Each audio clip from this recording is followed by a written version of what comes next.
안녕하세요. 경희사당의 강경이에요. 오늘은 부스 6회 첫 번째 시간이에요.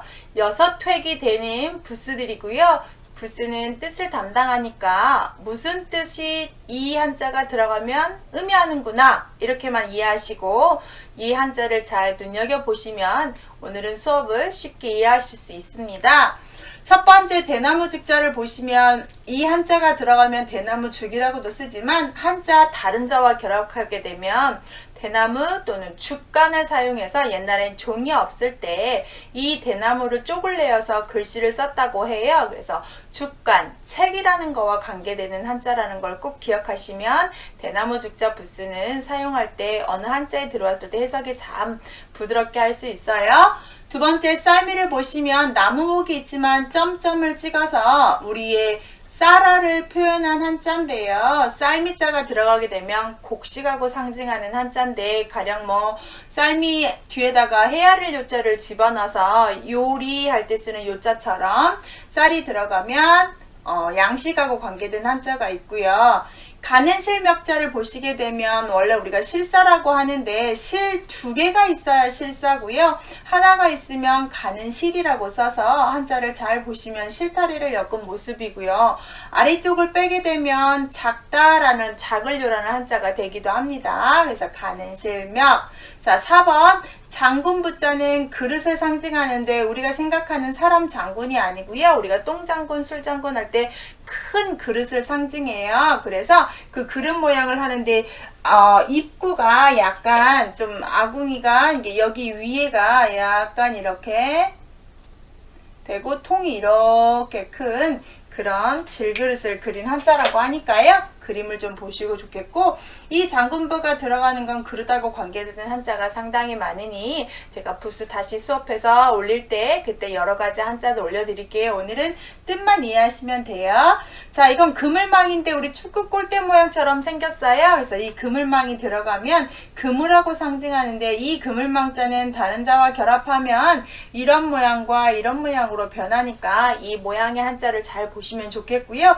종종 이렇게 쓸 때가 많은데 허물조자 같은 거 한번 예를 들면 아래다가 이렇게 안일비 쓰면 허물조가 되잖아요. 그때는 이렇게 그물망, 사람을 움직일 수 없게 하는 감옥이라고 상징하는 한자가 되니까 그물망자는 가둬놓다, 움직이는 못하게 하는 뜻을 많이 갖습니다. 6번째 양양은 뿔이 난 양을 그린 한자고요. 양양은 위로 오게 되면 아래를 쓰지 않아요. 양양이 들어갈 때의 부수의 뜻은 약간 순하다, 올바르다, 착하다, 시킨 대로 하다 이런 의미가 약간 있고요. 발음도 좀 하긴 하는데 순하다, 착하다 하다 보니까 생각나는 착할선에도 양양이 정확하게 들어가고 있습니다. 자, 7번째 보시면 기두자인데 새 깃털 모양을 본뜬 한자고요. 이게 들어가서 새가 깃털이라는 표현도 날개라는 뜻도 있지만 우리가 익힐 습자가 하나 있어요. 기두에다가 흰백을 집어넣어서 날개가 하얗다 또는 날마다라고 해석하는 게 좋은데요. 날마다 나는 연습을 해야 날 수 있다 해서 연습 습자가 되지만 여기서 기두자를 알지 못하면 할 수가 없어요. 자, 8번째 늙을로자를 보시면 원래 늙을로는 쓰지만 부수에서는 이렇게 쓰죠. 위쪽과 한쪽 면을 담당하는 부수는 엄이라는 표현을 쓰기 때문에 늙을로엄 이렇게 읽어주시면 좋고 이렇게 쓰면 다 늙다와 관계되는데 이 늙을로와 모양이 비슷한 한자에서 제가 한번 말씀드린 것처럼 이렇게 들어가서 아랫부분에 무엇인가가 왔느냐에 따라서 쓰는 건데요. 좀 여담을 하다 보면 우리 수수께끼 중에 태어날 때는 4개였다가 다리가 2개였다가 나중에 3개가 되는 것은 무엇이냐라고 하는 수수께끼 정답 아시나요? 맞아요. 사람이에요. 태어나서 4발로 걷다가 2발로 걷다가 늙게 되면 지팡이가 필요한 사람을 뜻하는 것처럼 사람이 그렇게 점점점 변화된다 해서 이 아래에 있는 한자는 사람인자의 변형자예요. 그래서 늙은 사람을 그렸다고 합니다. 자, 9번째 말리을 이자는 수염이자인데 수염을 그린 거고요. 옛날 할아버지나 선비들이 갓을 쓰고 말을 이어갈 때 수염을 만지면서 말을 이어갔다고 해서 말을 이어가다고요. 우리가 명심보감, 노노맹자 이런 거 보면 그러나, 그리고, 그래서 이런 말 할 때 연결할 때 꼭 얘를 씁니다. 그래서 말을 이어주는 조사고요. 수염이라는 뜻도 있습니다. 쟁기레자는 나무로 만든 쟁기 모양 가래라도 하는데 이게 들어가면 다 농사와 관련되고 농기구와 관련된다는 거 참조하시면 좋겠습니다. 그래서 밭갈경자 같은 경우는 뒤에다가 우물정자 쓰면 밭갈경이 되고요. 시골에서 밭을 갈 때 쓰는 기구가 경운기잖아요. 그때도 쓰는 경자고 사자성어에서 주경야독이라고 할 때도 쓰는 한자가 있어요. 밭갈경자 있었어요. 예, 들어가는 한자입니다. 귀자 보시면 귀를 상징하는 한자고요. 귀 모양이 들어가고 귀를 본뜬 한자이기 때문에 이게 들어가면 다 뭐와 관련해요? 듣다와 관계돼서 들을 문에도 들어가죠. 소리성자에도 들어가죠. 그래서 이 귀자가 들어가면 듣다가 되겠습니다. 그래서 귀가 아프면 가는 병원이 어디죠? 맞아요. 이비인후과 하잖아요. 그래서 이비인후과 할 때도 이 이자가 쓰지요. 자, 분열자 볼까요? 여기에 있는 이 부분이 손모양, 이 손모양 기억하시고요. 손에다가 이렇게 뭔가 들고 있는 붓을 그린 거라고 합니다. 그래서 이게 쓸 때는 붓으로 쓰다라고, 글을 쓰다라고 해서 글 썼잖아. 그림화에도 꼭 들어가는 한자입니다. 자, 고기육자는 제가 부스 파트에서 붓으로 공부하는 거에서 충분히 설명을 드렸고 고기쌀 모양인데요. 이 한자를 사람인 두 개를 한일로 간략하게 쓰다 보면 달월과 비슷해서 우리가 고기육자지만 달월 모양이 되었네. 그래서 육달월이라고 붙이고요. 고기육자인지 달월인지 어떻게 구분한다고 그랬어요? 자, 제가 영상 올려놨으니까 모르신 분은 좀 보시고요. 자, 왼쪽과 아래쪽에 왔던 달월들은 다 우리의 신체와 관련된 한자입니다. 그래서 고기육자가 부스 6획이 되겠고요. 마지막 신하시를 보시면 총 획수가 6획이에요. 어떻게 해서 6획인지 한번 보실까요? 자, 1, 2, 3, 4, 5, 6입니다. 이게 한 번이에요. 그게 제일 중요한 한자고요. 이 신하 신자는 신하가 임금을 향해서 고개를 숙이고 있고 이렇게 엎드리고 있는 신하를 그린 거라고 하는데 뭐 조금 그리면 신하 머리고 신하가 이렇게 누워 이게 다리를 꼬고 이렇게 있는 모습을 그려서 이 부분을 한 번에 써야 된다고 해요. 그래서 신하 신자는 이렇게 6획이 된다는 거 꼭 기억하시면 좋겠고 신하고 비슷한 한자 제가 모양이 비슷한 한자에 클 것자 한번 말씀드렸으니까 반복해서 한번 보시면 편할 것 같아요. 자, 오늘은 6획 부수 배웠습니다. 대나무죽, 쌀미, 가는실명, 장군부, 그물망, 양양, 기두, 늘글로, 말리을리, 쟁기래, 기위, 분일, 고기육, 신하신까지 배웠고요. 아직 6급 한자가 상당히 많아요. 아니 6급이 아니라 6회. 6회 부수 다음 시간에 다시 연결해서 할 거예요. 항상 기억하세요. 부수는 무엇을 담당한다? 네, 한자의 뜻을 담당한다. 다음 시간에 만나요. 좋아요, 구독 부탁드립니다.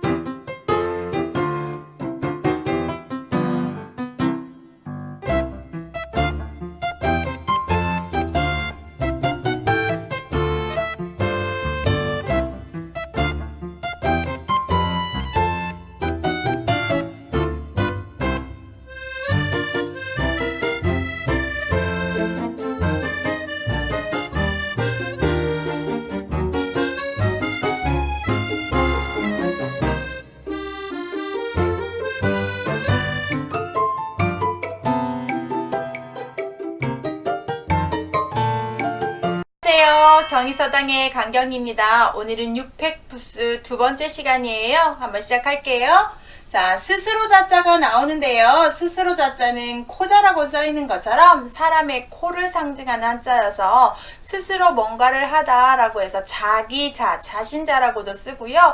근데 문장에 보면 뭐뭐로부터 자라고도 하는데 나로부터 라는 뜻 때문에 그랬다고 해요. 자, 스스로 자자는 코를 상징해서 스스로 자자가 들어가서 코 한자가 되는 한자가 있지요. 우리가 흔히 아는 코비자 있어요. 이렇게 쓰게 되면 코비 이런 한자에도 스스로 자자가 코를 상징하는 한자라는 거 기억하시면 좋겠고요. 두 번째 이를 지자는 어디에 도착할 지자인데 얘가 들어가서 다 도착하다 해서 이를도, 이를치, 집실 이런 데에 들어가잖아요. 유래는 땅에 어떤 것이 이렇게 떨어지던데 위쪽을 새 머리를 이렇게 그려서 새 머리가 화살에 맞고 땅에 떨어졌네 해서 이렇게 그림을 그려서 나온 책들이 많아요. 그래서 도착하다는 뜻이 있다는 거. 자, 절구구자가 들어가면 우리가 흔히 아는 절구통을 그리는 한자인데 절구통을 보면 왜 달에서 절구 찌고 있는 우리 절구통 모양 그리잖아요. 그래서 여기다 절구공이가 이렇게 꽂아져 있는 걸로 보시면 좋겠고요. 절구구 가면 그릇을 상징하고 쓰는 획수는 6획이어서 하나, 둘, 셋, 넷, 다섯, 여섯 이렇게 쓰시면 되겠어요. 1, 2, 3, 4, 5, 6. 그래서 이에 들어가면 그릇이다 이렇게 외우시면 좋겠고요. 벌레회라고 썼는데 보통 벌레충이라고 알죠. 정확히 말하면 하나만 들어가면 벌레회고요. 벌레충으로 쓰려면 벌레회가 3개가 있어야 돼요. 그래서 이럴 때가 벌레충이고요. 혼자 쓸 때는 벌레회라고 하는데 그렇게 뭐 구분하진 않고요. 다만 우리 부스 시간이니까 이게 들어가면 뭐와 관련돼 있냐면 곤충 파충, 파충류 계열 이럴 때 쓰는 한자기 때문에 뱀사자나 용이나 뭐 이런 거 할 때 많이 들어가죠. 교룡할 때도 들어가고요. 그래서 이렇게 쓰시면 좋겠어요. 벌레충 들어가면 파충류과에 관련된 거, 벌레와 관련된 게 한자가 있다. 자, 피열자를 보시면 점 없으면 무슨 자죠? 우리 배웠는데 자, 그릇 명자예요. 그릇에다가 점을 해서 피를 뚝뚝뚝 떨어지는 모습을 그려서 피를 받는 그릇을 생각하시고 피열자로 쓰시면 되겠고요. 이 피열자는 혼자도 쓰는 제부쓰기도 하지만 이자가 들어가면 피하고 관련되는 한자가 있다. 이렇게 이해하시면 좋겠고요. 6번째 단일행자는 우리가 흔히 다니는 사거리를 그렸다고 많이 하죠. 여기에서 이제 사거리 이쪽에 이렇게 하고 이쪽에 이렇게를 썼다고 하는데 또 어느 책 보면 우리의 발 2개를 해서 한쪽 발 해서 2개가 있어야 걸어 다닐 수 있다 이렇게 해석도 하기도 합니다.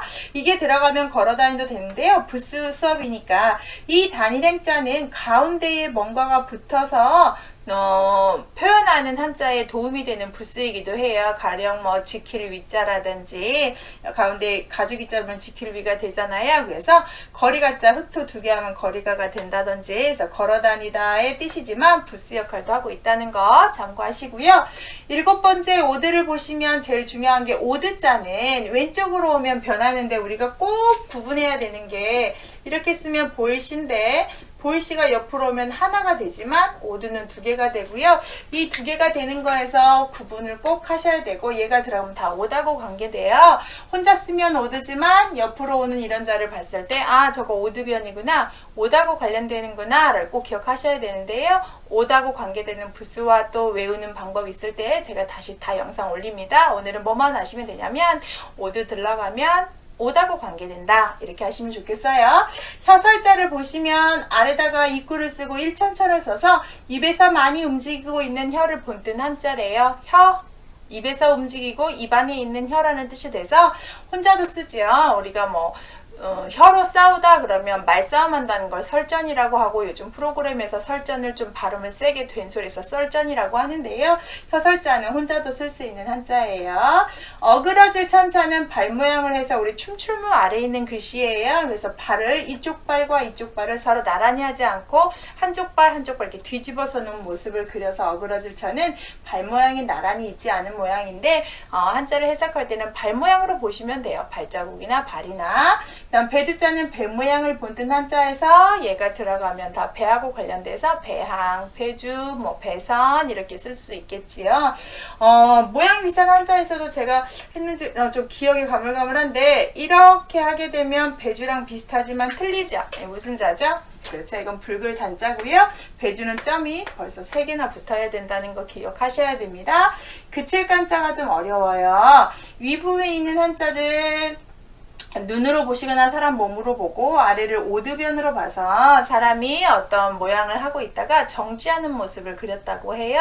그래서 사람의 눈동자가 하는 행동이 모습이 멈춰 있는 걸 그림을 해서 멈추다는 뜻인데 이 한자가 들어간 한자들도 상당히 많아요. 제가 한번 모양 비슷한 한자에서 올려드릴게요. 여기서는 멈춰 있다. 멈추는 거구나 라고 한번 기억해 두시고 그때 다시 한번 하실 때 기억하시기 바랍니다. 멈추다, 간.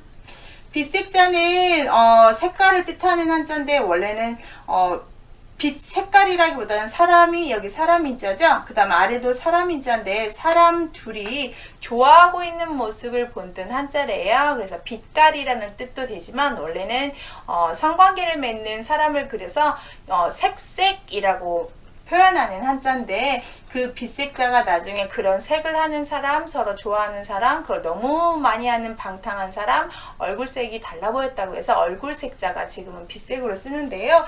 어떻게 사람이라고 하냐면 이 부분에 있는 사람과 이렇게 위에 있는 사람과 아래에 있는 사람을 두 개를 이렇게 그렸다고 합니다. 그래서 사람 둘이를 그려서 사랑을 하고 있는 모습에서 그런 우리가 흔히 야한 말로 색 밝힌다고 할 때도 이 색자를 써서요. 빛 색깔은 얼굴색 빛이 지금은 빛색이라고 쓰고 있다는 거 꼭 기억하시면 좋겠고요. 13번째 풀초는 풀싹이에요. 하나만 하게 되면 우리가 쌍날철이라고 배웠고 싹이 두 개이기 때문에 풀인데요. 풀초가 위에 오면 초두머리라고 부르죠. 그래서 이게 들어가면 다 초목하고 관련된 한자예요. 정말 많겠죠. 자연하고 관련된 한자 할 때 한번 보여드릴게요. 자, 14번째 범호자는 호랑이 호자 윗부분만 썼기 때문에 어미라고 표현을 하는데 어미라고 표현하는 것들은 위와 옆으로 표현했을 때 쓰는 말이잖아요. 그래서 호랑이 호자로 보시고 범무늬를 그린 거라고 해서 범체무늬호라고도 하지요. 자, 마지막 15번째 덮으라자는 어떤 사물에 뚜껑이 덮여 있는 건데 그림을 좀 그리면 이렇게 술병이 있다 쳐볼까요?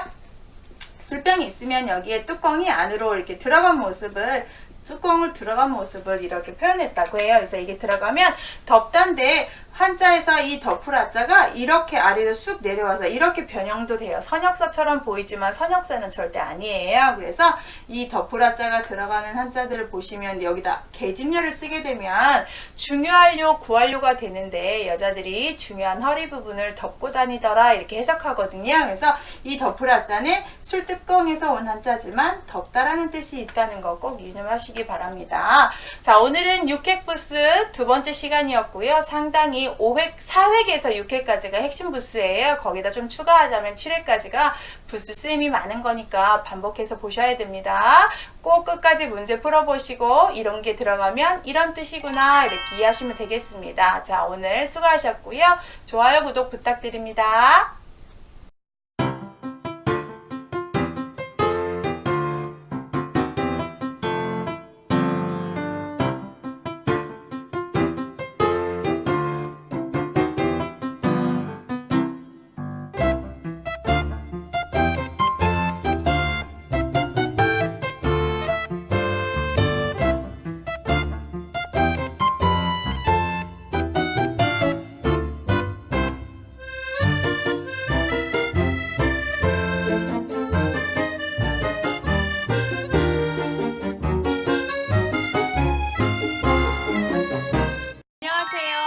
경희서당의 강경희입니다. 오늘은 부스 7획 첫 번째 시간이고요.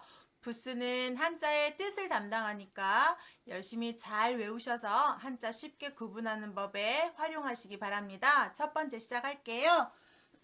볼견자를 한번 보시는데 자, 눈목에다가 아래에 있는 한자가 사람을 상징해요. 눈으로 사람이 쳐다본다 라고 해서 보다라는 한자인데 우리가 흔히 윗사람이 아랫사람을 볼 때는 보다라고 얘기하지만 아랫사람이 윗사람을 찾아뵙겠습니다 라고 표현할 때 한자가 같지만 발음을 바꿔서 찾아뵙다 라는 뵐현이라고 하는데요.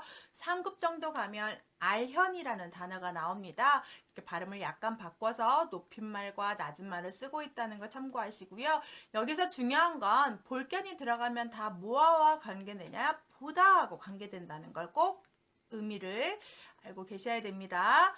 두 번째 뿔각자를 보시면 뿔의 모양을 상징하는 한자예요. 그래서 이게 들어가면 뿌리를 상징하고 또 혹은 더듬이를 상징하기도 하고 그래서 그냥 혼자 쓰기도 하지만 뿔 모양에서 온 한자인데요. 제가 여러분한테 꼭 그려주는 한자 이렇게 뿔각 모양 이런 거 그려드렸잖아요. 그래서 이렇게 되는 한자를 그린 거다라고 보시면 좋겠습니다. 세 번째 말씀 한자 정말 중요한 부스입니다. 정말 한자가 많고요. 제가 이거는 부스로 공부하는 법에서도 분명히 다룰 거고요. 말씀원이 들어간 한자는 다 말과 관계되며 말로 하는 행위 중에서 우리가 공부, 연구 여러 가지가 쓸 수 있는데 제일 하는 것은 공부예요. 사람이 말을 하기 때문에 언어를 사용하고 문자를 사용하기 때문에 동물하고 다른 점이 최고잖아요. 그래서 한자에서도 우리가 짐승과 다른 인간이라는 것은 말이 있기 때문에 언어가 있기 때문에 다다해서 이 말과 관계된 한자는 상당히 많고요. 말과 관계된 한자는 한번 다시 해드릴게요. 그래서 말씀원이 들어가면 말하고 관계되고 공부하고 관계되고 학습하고 관계되고 언어하고 관계되고 여러 가지가 관계된다는 거 꼭 기억하시고요. 말씀 한자를 약간 보시면 어떤 걸 보면 자 위에 있는 한자가 우리 머리두라고 배웠죠? 머리고요. 그 다음에 이 윗부분 아래는 두이예요. 두이. 그 다음 아래는 뭐예요? 입구죠. 그러면 사람이 머리로 생각을 하고 2번 정도는 생각을 하고 말을 해야 되지 않느냐라고 어떤 책이 보이는데 참 마음에 와닿더라고요. 말이라는 것 한 번 베풀면 한 번 뱉으면 다시 주워 담기 힘들어요. 그래서 우리가 머리로 2번 정도는 생각하고 뱉자라고 하는 말씀 한자고 그렇게 하시면 필순도 잘 외우실 것 같아요. 네 번째 골짜기 곡은 골곡이라고도 부르고요. 산과 산 사이에서 물이 흘러나와서 한쪽에 딱 고여있는 자 보세요. 산과 산이 있어요. 또 큰 산이 있고 여기서 물이 막 이렇게 흘러와서 이쪽 골짜기에 이렇게 받아져서 이렇게 물이 있어요. 그거 이제 물은 이렇게 쓰고 골짜기를 써서 골짜기에서 할 수 있는 일을 쓸 때 쓰는 한자겠지요. 그래서 우리 지형과 관련된 한자가 되겠습니다. 5번째 콩두는 콩두가 아주 유명하지만 콩하고 관련된 한자가 아니라 여기 쓴 것처럼 제사 그릇 두자예요. 우리가 제기 그릇을 보면 이렇게 돼서 이렇게 생겼잖아요. 그래서 여기다 이제 음식을 집어넣는 거죠. 여기다 올려놓는 거잖아요. 그래서 제사 그릇 두가 뭔 뜻이고 나중에 이제 콩두로 쓰게 되는데 제사 그릇을 그대로 본뜬 한자고요. 이거 한자 보시면 풍년풍에도 들어가 있어요. 그 다음에 오를등에도 불서해서 제사하고 관련된 한자 할 때 등장할 수 있고요. 그런 뜻을 갖고 있습니다. 콩으로 쓸 때는 혼자만 써요. 다른 자가 결합하지 않아요. 그래서 우리가 콩두로 쓸 때는 두유 이럴 때 쓰는 한자가 되겠고 두부 할 때 쓰는 한자가 되겠어요. 다른 자와 결합할 땐 절대 콩으로 쓰지 않고요. 제사 그릇하고 관계된다는 거 꼭 유념하세요. 자, 6번째 돼지시를 보면 돼지 모양을 본뜬 한자인데요. 여기에서 보시면 돼지 모양이 어떻게 보이시나요? 돼지는 다른 짐승보다 꼬리가 짧아요. 그래서 돼지를 세우는 모습인데 가로로 한번 그리면 돼지 머리에다가 돼지 다리를 이렇게 4개를 그리고 돼지 꼬리를 이렇게 그린 건데 이 꼬리를 잘 보세요. 자, 이 돼지 머리에다가 돼지 다리에다가 꼬리 이렇게 그렸기 때문에 돼지하고 관련되고 집가자 아래에도 관련돼서 짐승하고 관련된 한자인데 사람이 살면서 고기를 키워서 먹었기 때문에 돼지는 보통 먹고 소는 농사와 관련되는 한자를 쓰지요. 그래서 돼지는 먹는 거와 관련이 될 수 있어요. 그 다음 보면 이 돼지씨하고 약간 비슷한데 발 없는 벌레치라고 하고 갖은 돼지시변이라고도 부르는데 먼저 갖은 돼지시변을 보시면 돼지시자와 비슷한데 갖은이라는 말 좀 뭉뚱거려서 좀 두껍다라는 뜻이고요. 변이라는 말은 왼쪽에 온다는 뜻이에요. 그래서 이 한자는 혼자 쓰는 게 아니라 왼쪽에 와서 모양을 상징하는 한자인데 이렇게 짐승을 상징하는 한자예요. 그래서 우리가 해태태라고도 부르는 한자고 한자가 많진 않나요? 모양 모자 이런 한자에 좀 들어가는데 좀 무서운 짐승을 상징한다고 생각하시면 되고요. 이런 말이 있다라고 생각하시면 뭐 그냥 넘어가도 될 만한 부수입니다.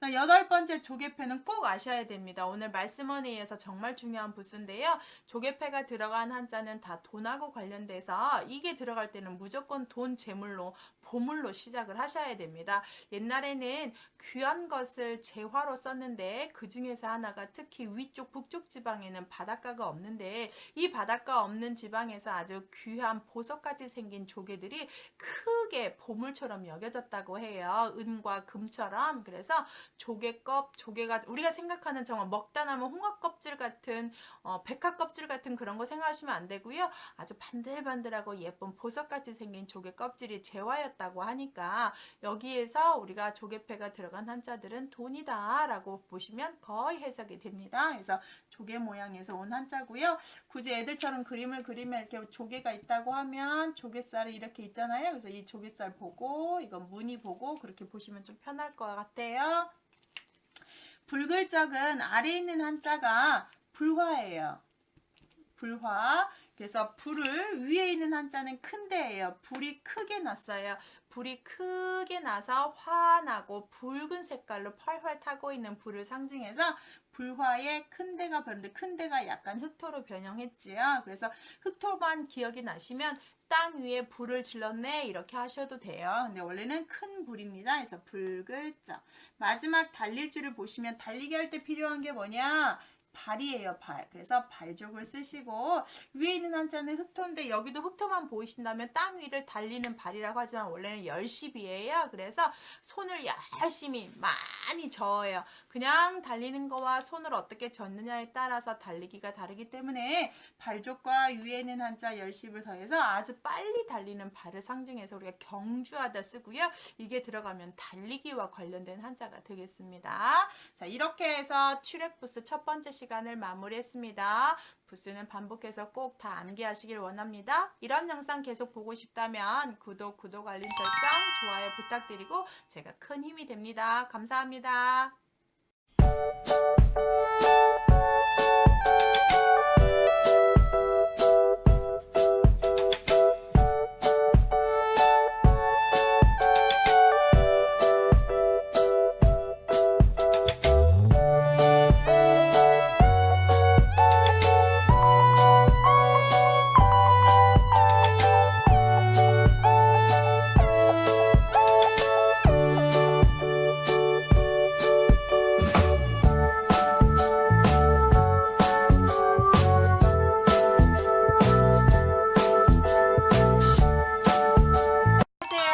경리서당의 강경희입니다. 출애부스 두 번째 시간이고요.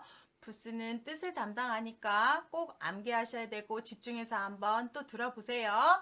첫 번째 발족자가 나오는데 이 발족에는 옆에 있는 모양은 발족이 옆에 왔을 때 변형하는 한자고요. 발 모양을 본뜬 한자입니다.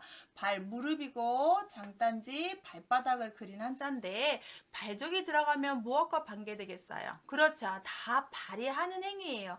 걷다, 뛰다, 움직이다, 춤추다 이런 말로 쓰는 한자이기 때문에 발족이 들어가면 발하고 관계된다. 여기 이렇게 딱 의미를 두시면 되겠습니다.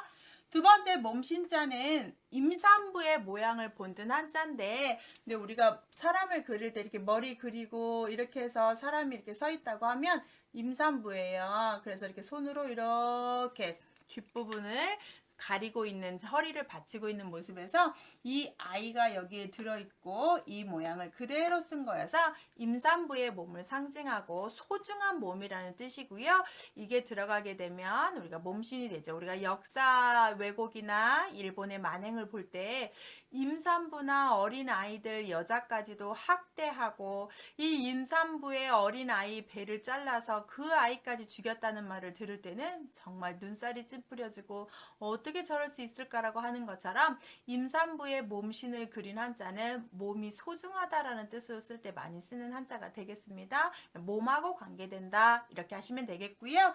세 번째 수레 거와 차가 있는데 수레 모양을 본뜬 한자예요. 우리가 수레를 끌게 되면 이렇게 수레고 이건 손잡이고 수레에 바퀴가 달렸을 거 아니에요. 근데 여기다가는 뭔가를 실어요. 그래서 이거를 이 한자는 이렇게 쓰고 이 수레 가운데 부분을 써서 수레 모양인데 사람이 움직일 때는 거라고 읽고요.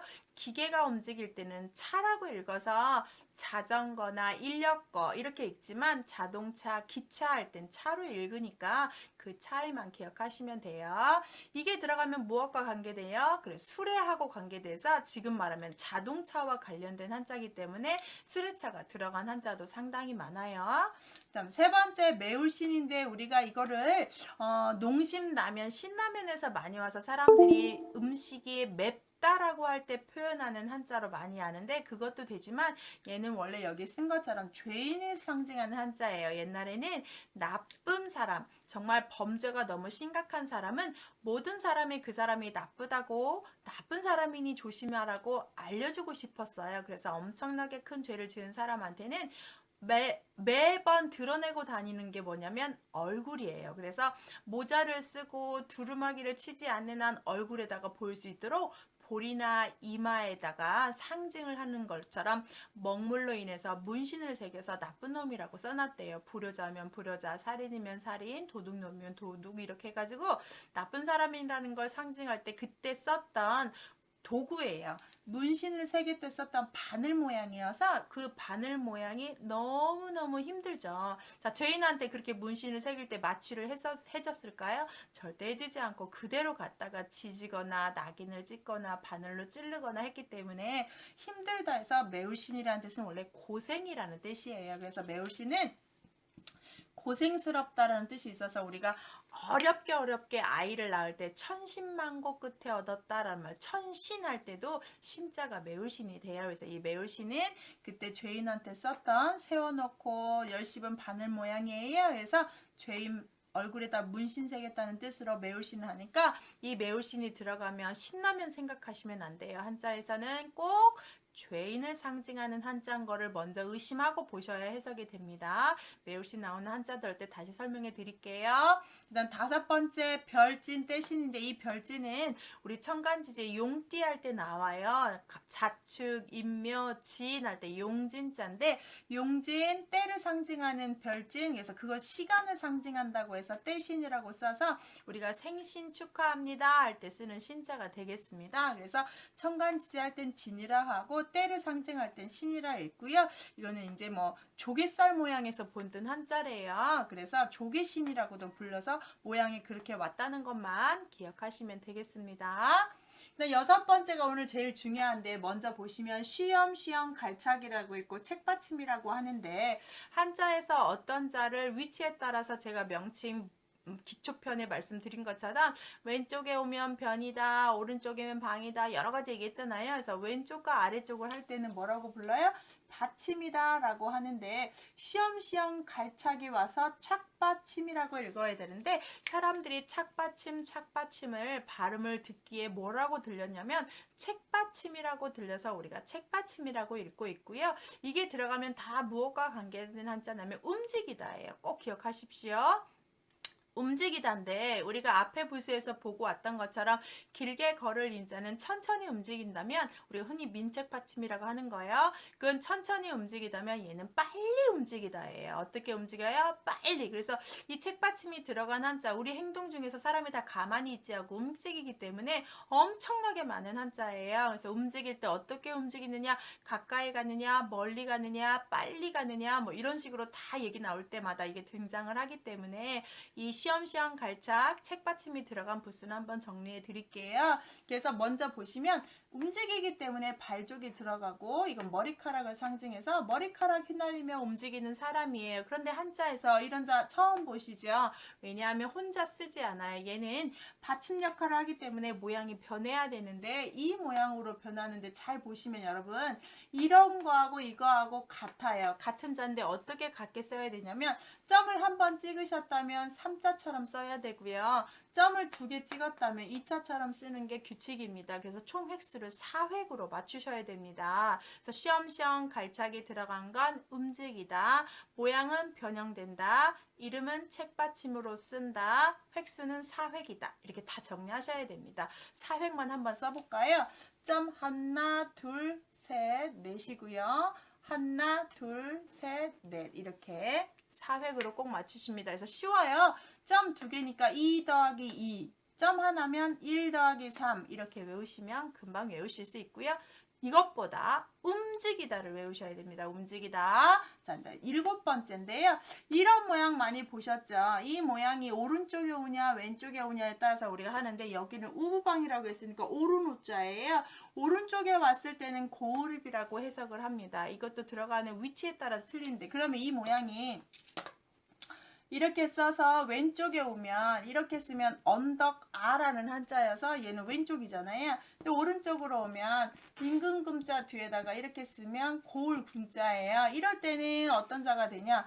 이렇게 되면은 마을을 상징해요. 이렇게 되면 언덕을 상징해요. 그래서 위치가 똑같이 아니 모양이 똑같은데 위치에 따라서 틀리기 때문에 이렇게 오른쪽으로 오는 애들을 뭐라고 불러요? 고르비라고 부른다 해서 우부방은 고를 상징하고요. 모양은 고릅자를 그대로 씁니다. 이거는 모양이 왼쪽이면 언덕부, 오른쪽이면 고르비. 이건 암기하셔야 됩니다. 학교 다닐 때 많이 이런 거 혼동하셨을 수도 있고 처음 배우는 사람들은 꼭 이걸 이해하시는데 오른쪽에 오면 고을이고요. 왼쪽에 오면 언덕이에요. 다규자를 보시는데 얘는 다규는 청간지지에서 자축, 인묘, 진사, 오미, 신유 할 때만 닭이고 나머지는 다 술이에요. 얘는 혼자 쓸 때 닭이고요. 다른 자와 결합을 무조건 할 때는 술인데요. 이게 술병 모양에서 온 한자예요. 이렇게 술이 있으면 이렇게 술이 차 있는 걸 그린 거예요. 그래서 술병 모양이고요. 이게 들어가면 술이어서 앞에 점 3개만 붙이면 술주가 되는 것처럼 술병 모양을 상징하는 한자입니다. 이게 들어가면 술이고요. 술은 어떻게 만들죠? 발효시키기 때문에 발효한다는 말에서 우리가 식초나 된장이나 고추장이나 이런 말 쓸 때도 들어가는 한자예요. 자, 그 다음 분별할 변자는 짐승 발자국 모양을 본뜬 한자예요. 짐승 발자국 모양을 본뜬 한자여서 나무목이나 이런 걸로 구분하지 않는데 어떤 책을 보면 분별하다는 말을 더 쉽게 했던 책을 제가 기억이 나는데 잘 보세요. 이거는 자 벼화하고 쌀미를 더하기를 하면 이자가 되죠. 자 벼화가 숨어 있고 쌀미가 더해 있어서 자 내가 밥을 하려고 쌀을 펐는데 껍질이 벗겨지지 않는 벽시가 있는 게 있다면 이 벽시는 먹을 수가 없으니까 뭐 해야 돼요? 분별을 해놔야 되잖아요. 그래서 그렇게 외우시면 좀 편한 것 같아요. 자 쌀에 벽시 있는 걸 분별해내다 해서 분별할 뻔인데 차례번자 같은 데 나올 때는 그때는 분별하다고 표현하기도 하지만 짐승 발자국 모양으로 해서 밭에 난 짐승 발자국 이렇게 표현을 하거든요. 참고만 하시고 오늘은 이게 분별할 뻔이구나 이렇게 하시면 좋겠고요. 마을리자는 밭전 더하기 흑토예요. 그래서 마을에 밭도 있고 땅도 있고 이런 땅이 있을 때 밭전이 있어야 농사를 짓고 이 사람들이 정착해서 마을이 되겠죠. 그래서 마을리 해서 리장님, 이장님 할 때 쓰는 이자가 되겠습니다. 그래서 이렇게 10개를 해서 7획 부수가 마무리가 됐고요. 부수는 뜻을 담당한다는 거 누누이 말씀드리고 반복해서 중요한 부수는 꼭 암기해 두세요. 다음 시간에 만날 거고요. 좋아요, 구독, 알림 설정 눌러주시면 저에게 큰 힘이 됩니다. 감사합니다.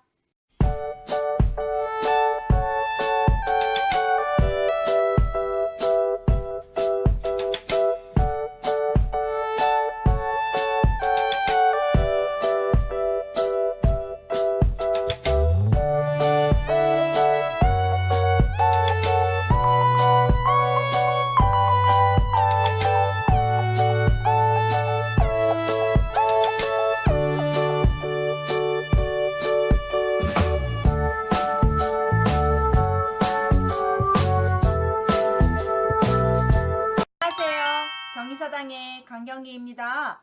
오늘은 부스 8획을 한번 해볼까 합니다. 한번 잘 들어보시고 부스는 뜻을 담당하는 한자니까 이 한자가 들어가면 무엇과 관련되는구나 이런 의미를 좀 알고 계시면 됩니다. 시작할게요.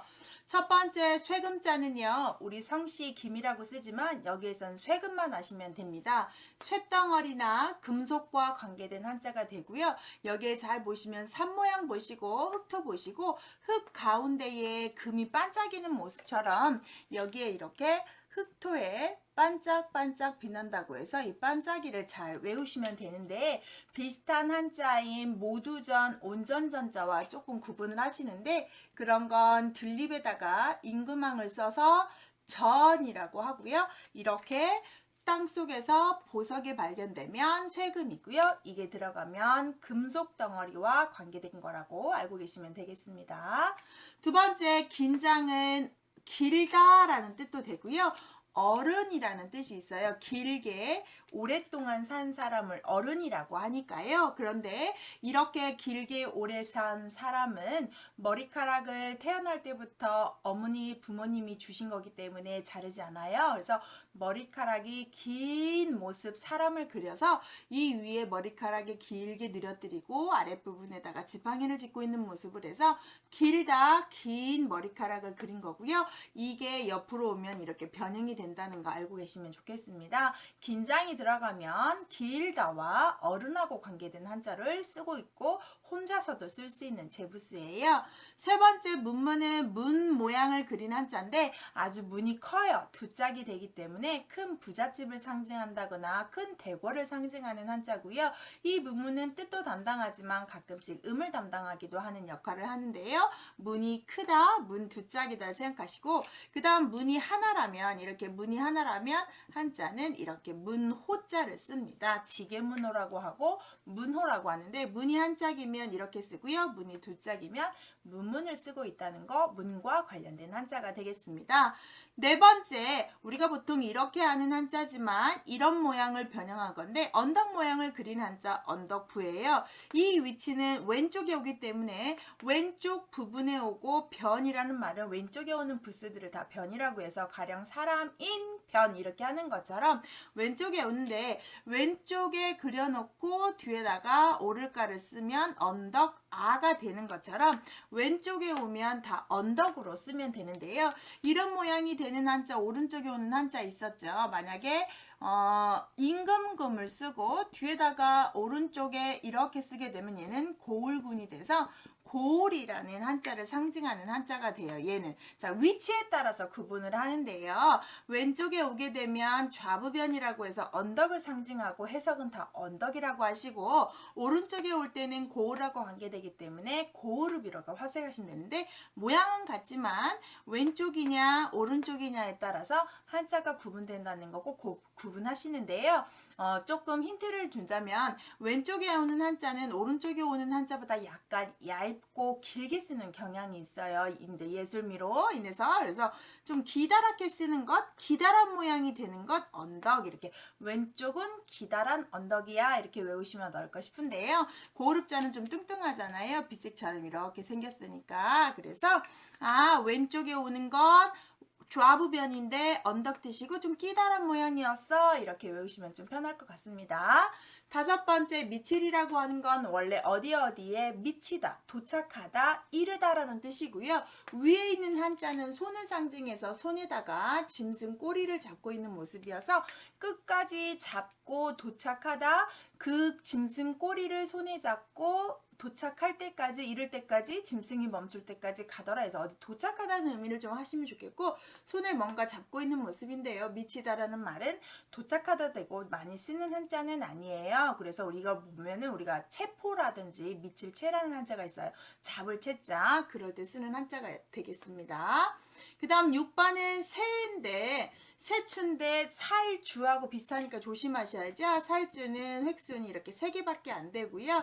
이 새추자는 꽁지가 짧은 새를 뜻하고요. 꽁지가 긴 새는 새조를 씁니다. 그래서 새추는 보통 새가 하는 행위를 할 때 쓰는 한자고요. 새조는 새의 명칭을 쓸 때 쓰는 한자예요. 그래서 새조가 들어가면 갈매기, 앵무새, 비둘기 뭐 이런 식으로 쓰는 한자지만 새추가 들어가면 새가 대답하다, 새를 잡을 때 그물을 쓰다, 뭐 새가 벌레를 먹다, 뭐 이런 식으로 새를 밀다 많은 한자들이 새추가 들어가면 새가 무엇을 하다라고 해석을 하시면 됩니다. 그래서 정리를 하시면 새추와 새조는 새다, 새조는 새의 명칭을 쓰고 새추는 새가 하는 행위들을 쓰더라 이렇게 하시면 되겠습니다. 7번째 비유자를 보시면 비가 뚝뚝뚝뚝 떨어지는 모습을 뜻하고요. 비유가 들어가면 하늘에서 일어나는 모든 기상현상을 나타내는 한자다. 그래서 기상현상과 관계된다 이렇게 하시면 되겠습니다. 비유가 들어가면 날씨와 관계된다 이렇게 보시고요. 8번째 푸를 청자를 보시면 푸른색은 어때요? 좀 느낌이 좋지요? 그래서 푸른색은 젊음을 상징하는 색깔이어서 젊은이 청이 돼서 우리가 청소년이라고도 쓰는데 부스에서는 푸른 색깔과 젊은이 두 가지 해석으로 하시면 되고요. 이게 한자마다 푸를정이 들어가면 푸른색으로 해야 되는지 젊은이로 해야 되는지를 약간 구분하시면 편하고요. 푸를정 들어가서 되는 한자들 제가 몇 번 모양 비슷한 한자에 넣었으니까 한번 참고해서 보시고요.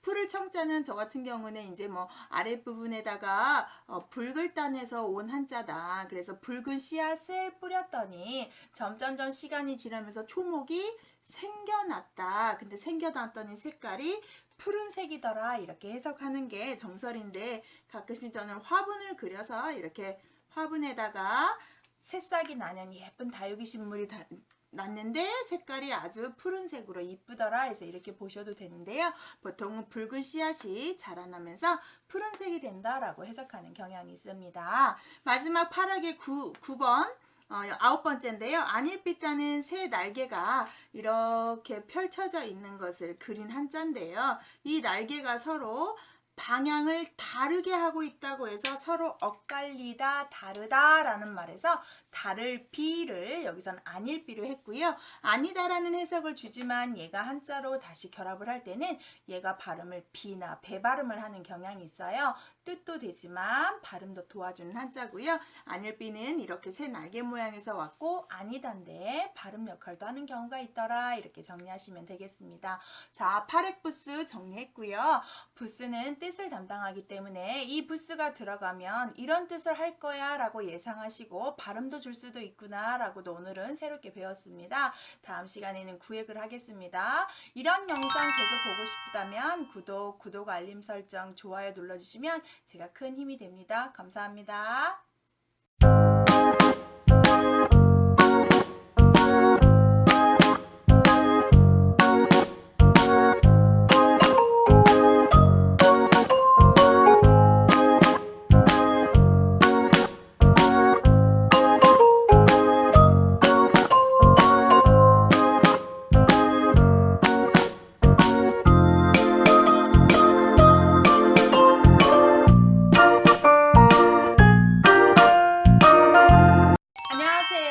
경희사당의 강경입니다.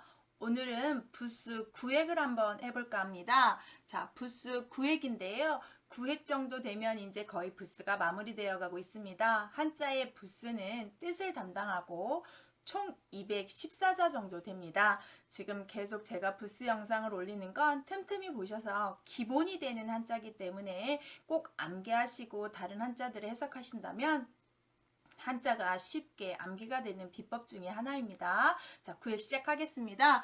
첫 번째 남면이라고 해서 이 남면은 얼굴을 그린 한자인데요. 여기에 보시면 이마고요. 네, 이렇게 이마에서 얼굴에서 이건 볼을 상징하고 코를 중심을 잡아서 이렇게 그렸던 한자라고 합니다. 그래서 코를 상징하는 한자 여기에 스스로 자자 이렇게 들어가 있잖아요. 그래서 스스로 자자에다가 볼 얼굴을 그려서 얼굴면이라고 부르고 남면이라고 하고 있습니다. 이게 들어가면 무엇과 관계되겠습니까? 그렇죠. 얼굴하고 관계된 한자들이고요. 얘는 혼자 쓸 경우도 많습니다.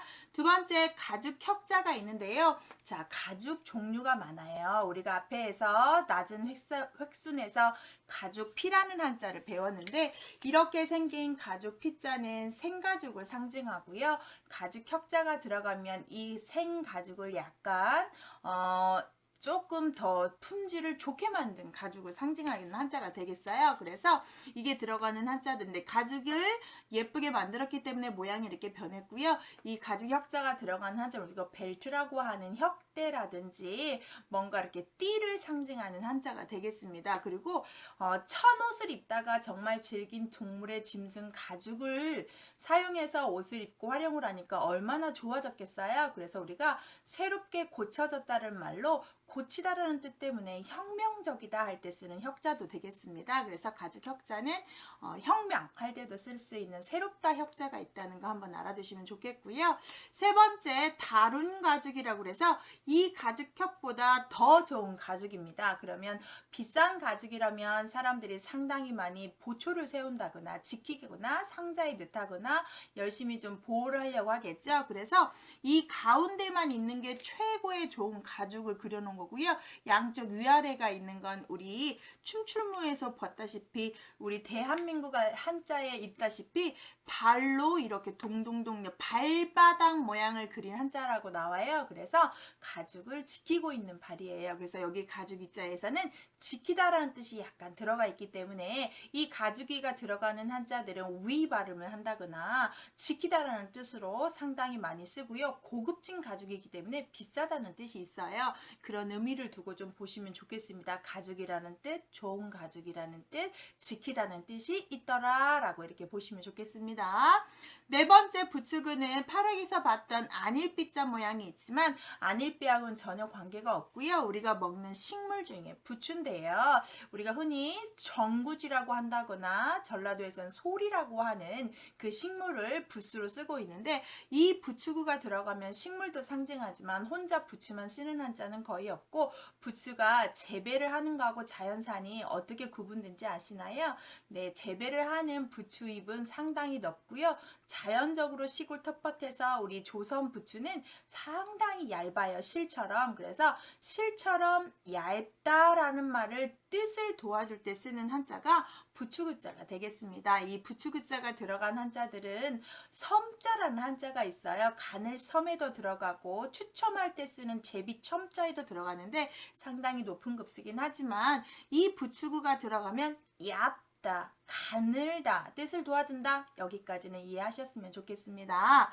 다섯 번째 소리음자를 보시면 지금 제가 여러분한테 수업하는 것처럼 소리를 내잖아요. 소리를 낼 때는 입을 사용하기 때문에 아래에다가 입 모양에다가 혀 모양을 집어넣어서 아래는 나릴보다는 말할 왈로 보시면 좋겠고요. 위에는 설립이니까 사람이 앉아서 하는 말과 서서 하는 말의 소리가 차이가 난다고 합니다. 그래서 노래할 때 앉아서 하는 것보다는 서서 했을 때 성량이 훨씬 더 잘 나온다고 하던데요. 설립, 사람이 서서 입으로 소리를 지른다고 해서 우리 소리하고 관계된 한자를 쓸 때 쓰는 한자가 되겠습니다. 그럼 소리음이 들어가면 뭐와 관계되겠어요? 소리하고 관계되겠지요.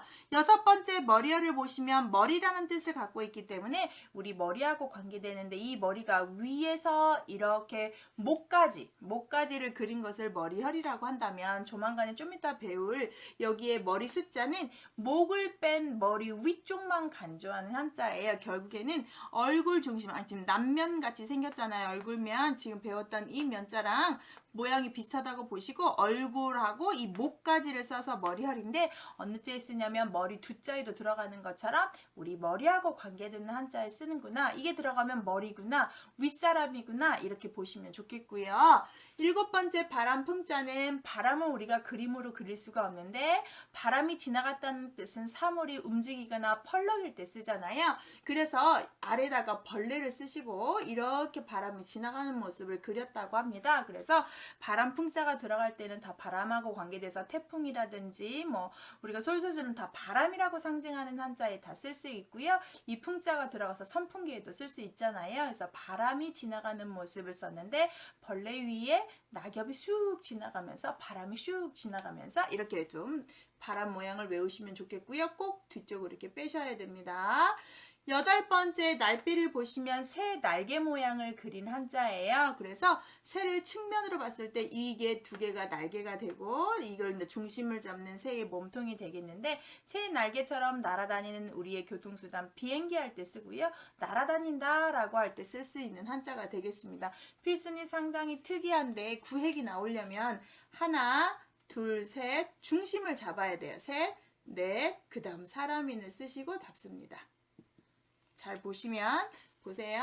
하나, 둘, 셋, 넷, 다섯, 여섯, 일곱, 여덟, 아홉입니다. 그래서 날비자는 이렇게 구획으로 쓰시는 게 맞고요.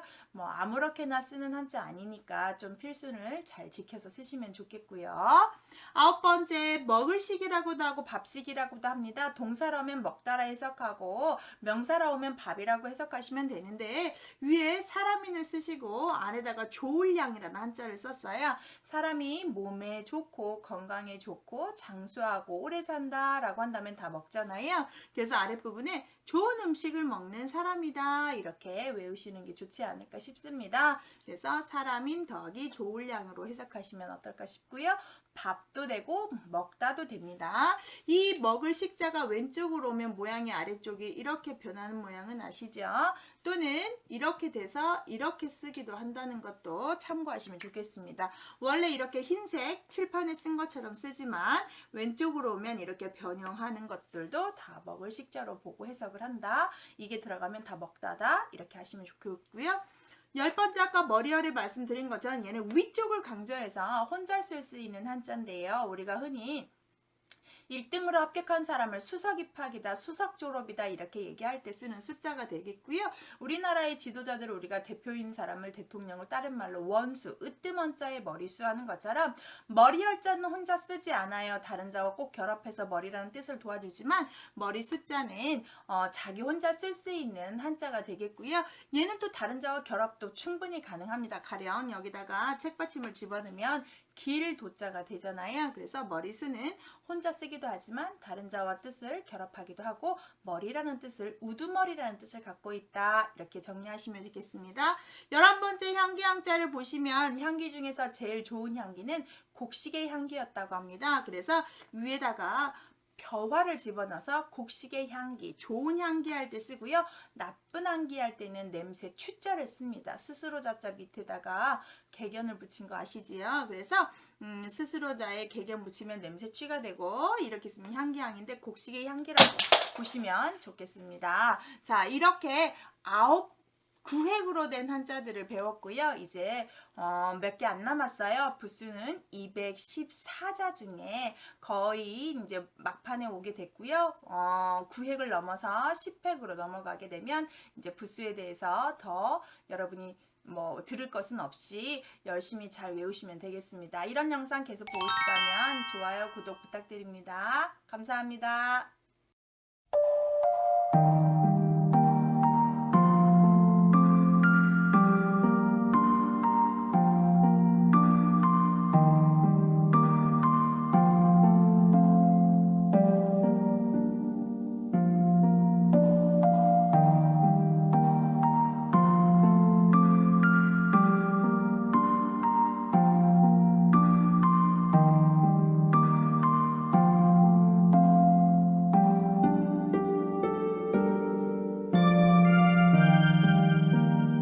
안녕하세요. 경희서당의 강경희입니다. 오늘은 부수 10획과 11획 수업을 할게요. 이제 이 부수 영상이 끝나고 영상 하나 정도 남았습니다. 거의 다 왔습니다. 자, 10획, 11획은 한자가 제부수, 자기가 자기 한자 역할을 하는 자가 많기 때문에 모양을 그린 한자가 많아요. 그냥 그렇게 한자를 그대로 외우시면 되겠습니다. 시작할게요.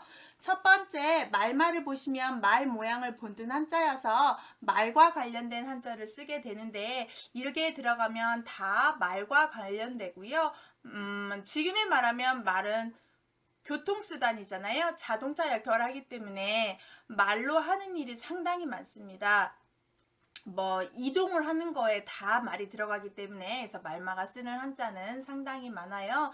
나중에 부수로 공부하는 방법에서 한번 영상 올리겠습니다.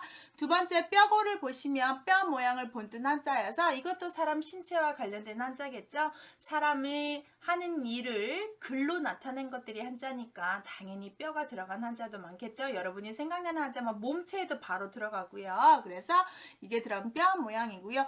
달월이 아래 오면 우리가 육달월이라고 해서 사람 신체를 상징한 거니까 위에 부분만 뼈 모양으로 그림을 하시면 좋겠고요. 세 번째, 높을고는 이만한 집이 있었는데 그 위에다 한 층을 더 올린 글씨니까 높은 집. 남들의 집은 1층인데 내 집이 2층이 되니까 상당히 높은 집이 되겠습니다. 그래서 아랫부분에다 1층 집, 위에다가 높은 집에서 높을고라고 보시면 되고요. 네 번째는 머리털 늘어질 표자인데 앞에 있는 한자가 머리 긴 사람을 상징하는 긴장에 다시 머리카락 3자를 써서 머리카락이 길어요 해서 머리카락이 길어요를 머리 늘어질 표로 쓰는데 언제 쓰냐면 우리 터럭발이라는 한자에서 씁니다. 그래서 단발령이라든지 모발이라든지 삭발이라든지 많이 쓸 때 쓰는데 자, 저게 들어가면 머리카락과 관련된다 이렇게 보시면 좋겠고요. 그 다음 5번은 싸울투자에 들어가는데 싸울투가 들어가려면 이 아랫부분에다가 세울수 한자를 써야 되는데 이렇게 써야 싸울투고요. 이렇게 흰색만 쓰게 되면 보통 싸울 각이라고 읽습니다. 근데 혼동되니까 우리가 벌레 회자도 벌레충이라고 아는 것처럼 그렇게 통용은 하지만 엄연히 말하면 이 흰색만 쓰면 각자고요. 다 쓰면 싸울 투자인데 중요한 건 얘가 각이냐 투냐가 중요한 게 아니라 얘가 들어가면 싸움이기나 해서 이 부분이 임금왕처럼 보여서 어떤 책 보면 임금 되려고 싸운다라고 하지만 진짜의 유래는 이렇게 주먹을 쥐고서 이렇게 싸우는 모습, 주먹 울퉁불퉁한 주먹을 그렸다고 합니다. 그래서 주먹 싸움 하기 직전에 그런 한자예요. 6번째 울창주라고 하는 것은 튤립 꽃으로 만든 술인데요. 이렇게 항아리에다가 술을 담아놔서 항아리 모양을 그리면 되고요. 아래에 있는 것은 그 술을 푸는 국자 모양 수저, 비수비, 숟가락 빗자니까 그렇게 보시면 되고 그릇에다 쓰는데 우리가 뭐 흔히 당구장 표시라고 하는 당구장 표시가 아니라 쌀미자의 변형이에요. 곡식을 이렇게 술로 담았다고 해서 쌀미를 쓴 한자고요. 이렇게 들어가면 곡식을 상징하는 한자로 보시면 좋겠고요. 이래서 술이에요. 술. 이게 들어가면 술하고 관련된 한자인데 울창주 창자가 들어간 한자가 우리 답답할 울자에 들어있어요. 그때 한번 보시면 좋겠습니다. 7번째 오지병 격이라는 건 솥 이름인데요. 발이 3개 달린 하나, 둘, 셋. 발이 3개 달린 솥을 내고 이게 들어가면 솥과 관련된데 우리 살뜰격자에 많이 등장하는 한자입니다. 8번째 귀신기자 많이 보셨죠? 뿔난 도깨비 모양을 본뜬 한자고요. 도깨비가 들고 다니는 게 뭐죠? 방망이, 나쁜 사악함을 상징해서 여기에다 나사, 사악함 사자를 집어넣어서 귀신이고요. 가면을 썼고 무섭고 다리를 그리고 방망이를 들고 다니는 도깨비 방망이 상징하면서 쓰면 되고 저게 들어가면 귀신하고 관련돼서 우리가 귀신하면 죽었던 사람이고 죽었던 사람한테는 영혼이 빠져나가서 떠돌아다니는 걸 넋이라고 하기 때문에 넋백이라든지 넋콘이라든지 그럴 때 많이 쓰는 한자입니다. 9번째는 물고기 모양을 그대로 그려서 이게 들어가면 어류, 생선류에서 쓰는 한자가 되겠습니다. 그래서 뭐 새우라든지 고래라든지 모든 물고기 종류에는 다 들어가겠습니다. 10번째 새조자를 쓰는데 새 명칭에 쓰는 한자고요. 전 시간에 우리가 새추가 쓰게 되면 어떤 자라면 새 명칭하고 관련된 한자라고 했잖아요. 근데 새조가 들어가면 새 이름이에요. 뭐 갈매기, 앵무새, 독수리 뭐 여러 가지로 매 이렇게 쓰는 한자 가 되겠습니다. 11번째 소금반로라고 하고 소금은 짜니까 짤로라고 하는데 그릇에다가 소금을 담아놓은 거고 옛날에는 화폐 단위로 정말 귀중한 거 사람이 소금이 없으면 안 되는 것처럼 꼭 유용한 물건을 화폐로 썼어요. 그래서 이 소금이 아주 귀중했기 때문에 한자에도 소금염자에 정확히 들어가고 있고요. 여기 있는 것도 저번에 아까 배웠던 울창주청과 똑같이 이렇게 쌀처럼 하얀 소금을 그린 거라고 보시면 좋겠습니다. 12번째 사슴녹자는 사슴뿔과 다리를 강조해서 사슴 모양을 하고요. 이 사슴녹자는 혼자도 쓰죠. 그래서 사슴의 뿔을 우리가 녹각이나 녹용이라고도 쓰는 한자가 되겠습니다. 13번째 보리맥자가 좀 재밌는데요. 위에만 있는 한자는 올레인데 원래 올레가 아니라 보리래자입니다. 보리는 추수를 언제 하죠? 그렇죠. 우리가 보릿고개라고 표현하는 것처럼 여름철 되기 직전에 합니다. 자, 가을에 추수해서 다음 가을까지 먹어야 되는데 겨울에 다 먹어서 봄에 먹을 게 없을 때 신이 우리를 굶지 않도록 곡식을 내려준 정말 신이 선물로 주신 곡식이 보리다. 우리한테 왔노라 해서 보리래자를 우리한테 왔다 해서 올레로 썼는데요. 그거를 보리라는 뜻을 없애버리고 다 오다 쓰니까 보리를 다시 만들어야 되겠어요. 그래서 아래다가 전역석이 아니라 이제 이 보리 이삭 이 모양을 그렸다고 해요. 보리 모양을. 그래서 이렇게 모양이 돼서 우리한테 온 보리 곡식을 그려서 보리맥이라고 이름을 다시 붙였고요. 보리래가 보리맥으로 변하면서 보리로 쓸 수 있는 단어들을 많이 쓰는데 우리가 맥수지탄이라든지 맥주라든지 할 때 쓰는 한자가 되겠습니다.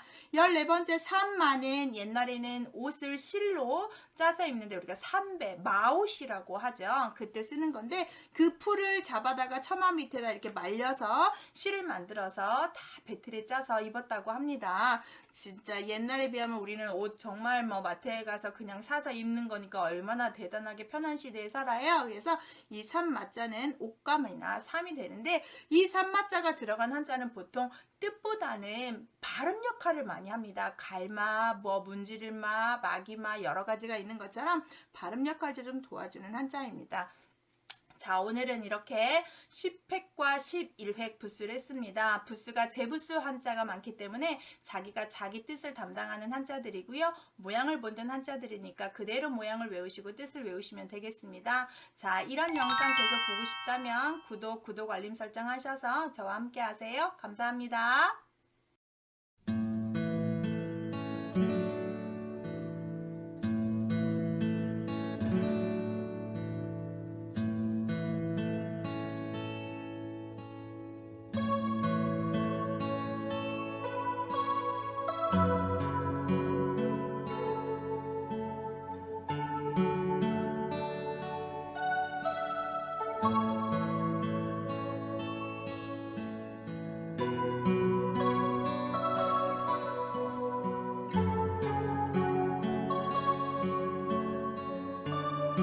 안녕하세요. 경희서당의 강경입니다. 오늘은 붓수의 마지막 시간이에요.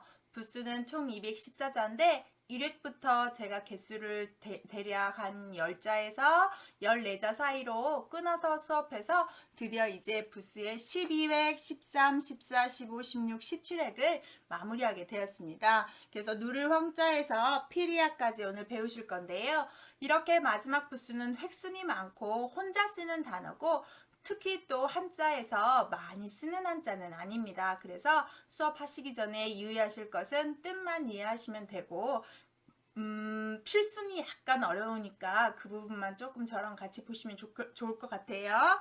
자, 첫 번째 누르황을 보시면 누런 색깔 황색인데요. 유래를 보면 여러 가지가 있지만 옛날 높은 관직이나 임금이 몸에다 달고 다니는 장식이었대요. 장식이 늘어진 모습이어서 이렇게 고리를 달아서 늘어뜨리는 모습의 누런 장식품. 사람들이 옷에다 달고 다니는 노란색 장식품 할 때 누르황이라고 합니다. 두 번째 기장사는 곡식 중에 하나인데요. 그래서 벼화를 쓰고 아래다 물수를 쓴 건 기장은 다른 곡식보다 찰기가 있었다고 해요. 그래서 찰기라는 말, 물기가 조금 더 있었다라고 해서 기장서. 이거 들어가면 곡식하고 관련된 한자고요. 거물여자에 들어가는데 많이 쓰는 한자는 아닌데 일단 기장이라는 곡식을 이렇게 붓수로 사용하고 있다는 거. 세 번째 거물흑자는 이제 불을 아래다가 지폈을 때 이렇게 연기구멍에 나는 검은색을 상징하는데 불이 났을 때 나는 연기 색깔로 보시면 좋겠고요. 네 번째 바느질할 치자는 여기에 잘 보시면 수건건자가 있어요. 옛날 수를 놓을 때 수 틀에다가 천을 딱 놔서 실이 올라갔다 내려갔다 해야 수가 낮지는 것처럼 이렇게 수건건자 수 틀에다가 딱 해서 바늘이 올라갔다 내려갔다 하는 모양을 그렸다고 하고요. 이게 들어가는 한자들은 바느질하는 어떤 천에 쓰는 한자니까 거의 쓰진 않고요. 이런 한자가 있구나만 이해하시면 좋겠어요. 다섯 번째는 맹꽁이맹이라고 해서 우리가 맹꽁이 거북이 두꺼비과에 속하는 짐승이고요. 그걸 그대로 그린 한자인데 이거에다가 꼬리와 등을 약간 머리를 추가한 것이 13번에 있는 거북귀자예요. 그래서 맹꽁이맹자와 거북귀자는 잘 모양을 구분하시는데 먼저 이 맹꽁이맹자는 13획이 되는데 어떻게 쓰는지를 한번 보실까요? 맨 처음에 위에 여기를 그린 다음에 옆에를 채웁니다. 여기까지 채우셨죠? 하나, 둘, 셋, 넷. 여기를 하고 꼬리를 만들어야 돼요. 그 다음 맹꽁이에 여기를 완성하면 됩니다. 이렇게 쓰시는 것이 맹꽁이 맹자의 순서고요. 한 번 더 할까요? 13획이니까 하나, 둘, 셋, 넷, 다섯, 여섯, 일곱, 여덟, 아홉, 열, 열하나, 열둘, 열셋 이렇게 해서 쓰시면 되겠습니다. 여섯 번째 소정자는 저번에 배웠던 솥격하고 똑같은 솥인데요. 이 솥정은 또 우리가 보면은 상가집에 갔을 때 우리가 향 꼽는 솥이라고 보시면 되겠습니다. 밥하는 솥이 아니고 제사 지낼 때 쓰는 솥을 상징하면 좋겠고요. 여기도 솥발을 3개로 봅니다. 이렇게 하나, 2개 세트해서 둘, 셋에서 솥을 모양을 그린 한자입니다. 북고자는 우리가 둥둥둥 치는 악기고요. 그래서 북을 칠 때 북을 치면서 춤추는 걸 고무라고 하고 작은 북을 소고라고 하잖아요. 그때 쓰는 고자고요. 앞에다가 북 모양이고 북을 치는 북채를 그려서 만든 한자입니다. 큰 북 세워놓고 북채를 손에다 들고 있는 모습이에요. 여덟 번째 쥐서는 여러분이 아는 것처럼 쥐예요. 쥐. 그래서 쥐 머리 부분을 쓰고요. 쥐 다리고 쥐 꼬리를 그린 한자입니다. 그 다음 9번째 코빗자는 다 아시는 거지만 스스로 자자가 원래 코 자자입니다. 그런데 스스로로 쓰다 보니까 코를 다시 만듭니다. 아랫부분에 콧구멍 생각하시고 인중 생각하셔서 이렇게 그냥 모양으로 외우는데 굳이 이 비자 발음이 아래에 있는 한자가 줄비라는 한자예요. 그래서 음을 더했다고 하는데 방금 제가 첫 번째 한 것처럼 코에다가 콧구멍에다가 인중에다가 이렇게 외우셔도 괜찮아요.